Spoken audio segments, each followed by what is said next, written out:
All right, Isman, here we are again. Yeah, it's almost the end of the year. Almost. So we thought, why don't we talk about some of the books that we read Yeah. this year, Especially right? look at my fireplace chats. Yeah, exactly. Okay. So many books, so little time. That's how it is. I know. And another quote about books is, a room without books is like a body without a soul. Yeah, So let's talk about books. I know. So we do end up reading lots of self development and just business and all kinds of books we read. Yeah.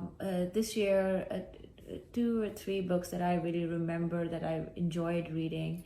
My favorite one, top of the list, was The Alchemist.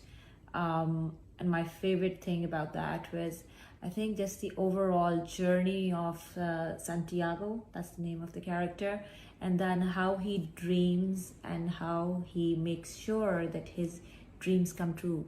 So, that was something that really stood out to me. And I really, Yeah. really enjoyed, read it, and I then listened to it as well. Excellent. Now, look, I read that book as well, and it was great. I think there are a couple of books that I reread this year. One was Five People That You Meet in Heaven Oh, yes. by Mitch Albom. Yeah. It's a great book. Again, easy read. Not about self-development or anything like that. It's just knowing about yourself. And so I think we even try to force our daughter to read it. But, She read it. Did she? Yeah, Okay. she read So hopefully she got something out of it. One of the other books that I think I would like to read again, which I read like a long time ago, was The Power of Intention. It's a great book by Wayne Dyer. Came out a long time ago, and if people haven't read that book, I think it is one of those books that I would highly recommend to either read or listen, because I think it's got so many Nuggets. that I think you're gonna walk away a happy person. Yeah, one book that I reread this year was The Atomic Habits, and I loved that book when I read it a couple of years ago. And I didn't read it this time I did it on Audible. I listened to it, and it's just such an amazing, like, it gives you those little techniques and tools of how to develop habits and how we can have a more efficient and more productive day in life. So I highly recommend that book.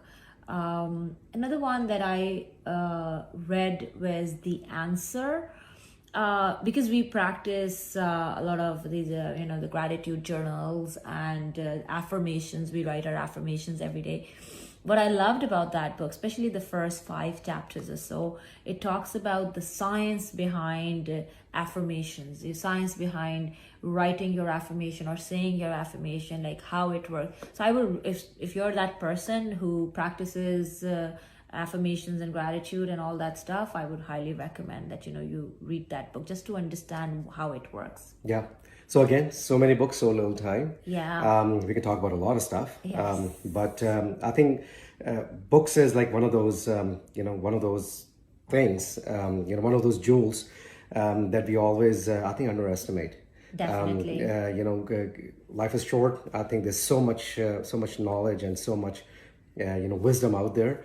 And I think the least we can do is just, pick up a book, and take the time away from, your everyday stuff, your busy Exactly. schedule and everything. And, even if you can read maybe a few pages or listen to a few minutes of an audio book, I think it just starts nourishing your soul. That's exactly what I was going to say, is that now with tools like Audible, it's become so much easier for us. Like, there's no excuse for us to gain that knowledge. If you're driving, you're walking your dog, or you're just out for a walk, or you're running on the treadmill, Yeah. you have put those little AirPods on and just, listen to a good book. There you go. Anyways, guys, that's our little development journey. Share yours So with us. here's to many more books in 2023. Many more books. All right.